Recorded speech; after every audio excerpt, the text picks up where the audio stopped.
안녕하세요. 오늘 명저 읽기 수업은 5월 4일 날 수요일 날 그 강의실 수업을 대체하는 겁니다.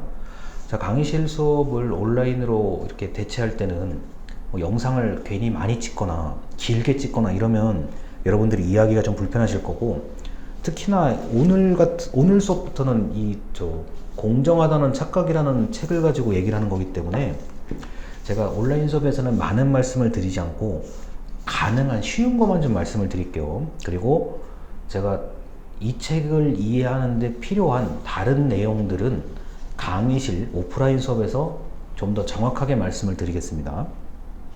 그 11쪽에요. 이런 얘기가 있어요. 능력주의 맨 위에 줄이요. 능력주의 혹은 실력주의, 영어로 메리토크라시라고 되어 있는 게 이제 화두라고 이 저자 마이클 샌델 교수가 얘기를 하죠. 국가는 시스템을 공정하게 만들고 대학교 입시 시스템을 공정하게 만들고 개인, 학생은 열심히 공부하면 대가를 얻을 수 있게끔 하는 사회. 이러한 사회는 미국 사람만이 아니라 오히려 대한민국 사람들이 굉장히 바라는 거죠. 그런데 이러한 그 능력주의로 설명하면 안 되는 것까지 모두 설명해 버리는 그런 근본적인 문제가 있다고 보는 겁니다. 그 강의 자료에 보면은 그 서문 10에서 21쪽이라고 되어 있는 부분이 있는데 거기에서 말한 1번이에요. 세계화 문제는 정치적인 좌우보다는 개방성, 폐쇄성, 얼마나 세계화의 개방적인지 폐쇄적인지 여부에 따라서 좀 달라진다. 뭐 이런 얘기를 이제 하기도 하죠. 그런데 이 정부는 균등한 교육 기회를 만들어내는데 초점을 두는 거고, 그런 정부가 만들어준 어찌 보면 운동장에서 내가 운동을 잘해서 1등을 하고 2등을 하면 성공할 자격이 있다 라고 하는 게 11쪽에 제가 읽어드린 얘기입니다. 그리고 그 12쪽에요. 이런 얘기가 있어요. 두 번째 문단 중간입니다. 샌델 교수는 현대 자유주의를 규정하는 능력주의 중심의 그 정치 기획이라는 얘기는 그 정부가 만들어 오는 어떤 규칙이나 시스템을 얘기하는 겁니다. 이거를 재검토, 반성해야 한다고 주장을 하죠. 그리고 12쪽의 맨 아래줄을 보면은 우리나라가 훨씬 심각한 문제가 이렇게 나오죠. 능력주의가 최고다라고 하는 미국의 경우는, 이 우리나라도 마찬가지입니다. 제가 보기에는 대학교 학위 소지 여부와 관련된 학력 문제로 직결된다. 우리나라는 학력이라는 단어보다는 학벌주의라는 단어를 더 쓰죠. 더 고착화, 더 단단하게 묶여있는 문제입니다. 그러다 보니까 굉장히 탄탄한, 웬만큼 뭐 바꿔야 된다 아무리 얘기를 해도 잘 안 바뀌어지는 거죠. 그리고 12쪽에 이제 그 맨 아래 읽어드렸던 대학교 학위와 관련된 학력 문제로 직결된다 라고 하는 게 그 강의 자료 그 10쪽에서 21쪽 서문에 되어 있는 걸 보면은 능력주의라는 그 이상은 능력주의의 기준은 학위와 학력이라는 거예요, 결국은요. 그런데 문제는 이 능력주의가 이런 문제를 낳을 수가 있습니다. 13쪽에 세 번째 문단이요. 그 중간 아래쪽 문단입니다.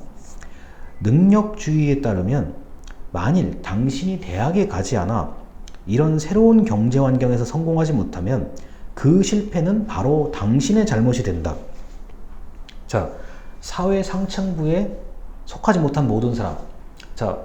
정부가 만들어 놓은 그 시스템에 이런 좋은 기회가 다 있는데도 불구하고 너는 네가 안 해가지고 네가 그렇게 살 수밖에 없는 거야 라고 한다면 자괴감, 때로는 모욕, 때로는 상대적 박탈감에 휩싸일 수밖에 없는 존재가 됩니다. 그러면 13쪽의 아래에서 여섯 번째 줄이요. 이렇게 능력주의 기준으로 성공한 사람들이 너는 이래서 안 됐고 너는 네가 못해서 안 됐고 이렇게 모욕을 계속 준다고 하면 자, 그 반대편에 있는 나는 그래 나는 내가 안 했으니까 내가 못했으니까 내가 못하니까 이런 대접을 받아야 되는 거야 라고 생각을 하는 게 이게 정상적인 거냐라고 묻는 게 이 책의 처음부터 끝까지의 핵심이에요. 그래서 제가 아마 강의 자료에 이렇게 써놨을 거예요. 내가 학위나 학력이 부족하면 내 탓이냐? 자, 자괴감, 모욕, 박탈감이 든다라는 이 상황이 정상적인 거냐라고 묻는 겁니다. 자, 그래서 제가 지난주에 이렇게 얘기를 드렸어요. 정의란 무엇인가라는 책이 이론이라고 얘기하면은 이 공정하다는 착각은 실제에 관련된 얘기고 여러분들이 저보다도 오히려 굉장히 이거는 몸으로 느낄 수 있는 얘기들이에요. 그래서 어쩌면 이 책은 여러분들이 읽기에는 뭐 굳이 내용을 이 책을 다 안 보더라도 충분히 누군가에게 말할 수 있고 글로 쓸 수 있는 이야기들입니다. 자, 이 책에서 말하는 능력주의라는 단어는 제가 강의실에서 다시 한번 이걸 정리를 해드릴게요. 이게 비슷비슷한 단어들이 의외로 많아요. 그래서 제가 정리를 해드릴 거고, 국가는 시험이라는 제도, 대학이라는 어떤 시스템을 통해서 대학교 입시 전형도 수시도 있고 정시도 있고 뭐 이것저것 많고, 자, 특별 전형도 다 많이 만들어 놨다. 자, 이렇게 기회를 다 많이 만들어 줬는데도 못하면 네가 못한 거지 정부가 못한 거, 국가가 못한 게 아니다라는 주장을 할 수도 있어요. 자, 그런데 그러한 주장이 과연 정당하냐라는 이제 의문이 있는 거고, 능력주의만으로 모든 걸 다 덮어버리는 일이 생기는 거, 이거 문제 아니냐라고 주장하는 게 이 책의 처음부터 끝까지의 얘기입니다. 그런데 이제 우리나라에서 하셨던 여러분들과 저는 이 책에 나와 있는 것보다 훨씬 좀 지독한 환경에서 자랐던 사람들이에요. 제가 볼 때는 저도 그렇고 여러분도 그렇고 똑같아요. 입시 제도가 많이 좀 다르긴 한데 겪었던 고민이나 어떤 이런 느낌은 똑같아요. 제가 볼 때는. 자, 그리고 15쪽에 맨 위에 줄에 이런 내용이 나와요. 의회에서 이루어지는, 이제 미국의 의회입니다. 이루어지는 정책 토론은 마이클 샌델 교수가 봤을 때는 굉장히 위태로운 거예요. 좀 앞뒤가 안 맞는 얘기인 거예요. 정치를 잘하기 위해 기술 관료, 전문가들이 필요하긴 한데 시민적 덕성, 지난주에 배웠던 아리스토텔레스의 시민적 덕성, 교육, 도덕 교육 같은 게 훨씬 중요하다. 자, 모든 면에서 시민들과 일체감, 정체성을 확보하려면 교육이 중요한데 이게 너무 능력주의로 흐르는 거 아니냐라고 의문을 제기하는 겁니다. 자, 그래서 19쪽에 이제 다시 강의 자료하고 보면서 이 말씀을 드릴게요. 19쪽의 위에서 세 번째 줄입니다. 이렇듯 세계화 문제는 정치 분열 좌우의 문제가 아니라 열려 있느냐 닫혀 있느냐 개방성 여부로 따져야 된다 라고 하는 거죠. 자, 이런 거예요. 네가 한국 사람인데 다른 나라에 가서 잘 살 수 있겠어? 또는 네가 우리나라 기업에서 근무를 하지만 외국에 파견을 가서 출장을 많이 다녀야 돼. 그럼 외국 사람하고 경쟁력이 있겠어? 이게 제가 고등학교, 중학교 때 많이 들었던 얘기들이거든요. 자, 그래서 정부는 어떻게 해야 된다? 아주 너무너무 열심히 영어 교육에 완전히 올인을 하죠. 지금도 올인이에요. 제가 보기에는. 자, 그리고 균등한 교육 기회를 관리한다. 자, 외국인 입학 전형, 외국인 유학생을 현재 우리 학교에도 많이 다니고 있죠. 등등등의 균등한 교육 기회를 한번 만들고 관리를 하자. 자, 이런 것들인데, 자, 19쪽에 위에서 다섯 번째 줄이요. 자, 각국 정부가 결정적으로 교육 기회를 반드시 균등하게 관리하려고 노력을 하는데, 그런 한편으로 이런 교육 기회를 잘 활용해서 성공한 정점에 이른 사람은 그럴 만한 노력의 결과로 성공을 얻었는데, 뒤처진 사람, 못한 사람, 그거는 변명의 여지가 없다는 말로 들릴 수도 있다. 그게 잘못 잘못될 수도 있다고 지적하는 게 바로 마이클 샌델 교수 얘기입니다.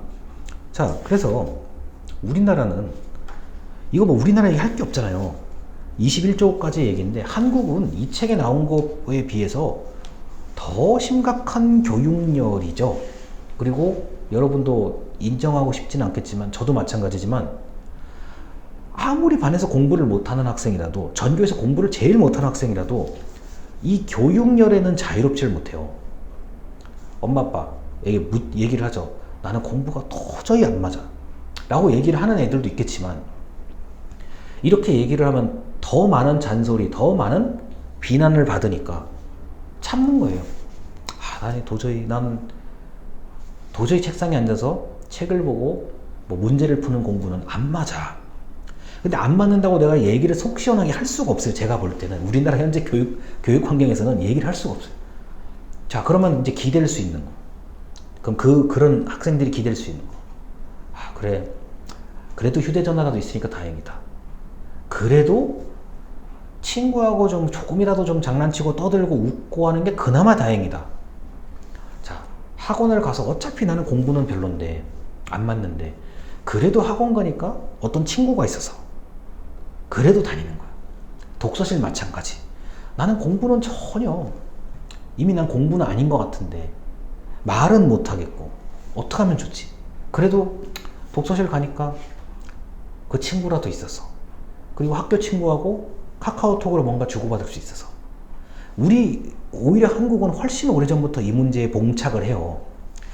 이것까지가 21쪽입니다. 그래서 이거는 제가 이제 강의실에서 정리를 해드릴 거는 능력주의, 영어로 메리토크라시라는 단어는 제가 정리를 해드려야 돼요. 왜냐면 그걸 정확히 알아야 이 책을 조금 더 정확하게 읽을 수가 있습니다. 그것 빼고는 나머지는 뭐 굳이 이 책에 예를 드릴 필요가 없어요. 왜냐? 그냥 단어만 몇 개 바꾸고 미국에서 한국어로만 딱 바꾸면 상황이 딱 똑같아요, 이거는. 자, 그래서 대학 입시와 능력주의에 대한 이야기를 계속 영상에서 이어서 하도록 하겠습니다. 오늘 영상은 쉬워요. 그러니까 편하게 들으시면 되겠습니다. 일단 영상 여기까지입니다. 감사합니다.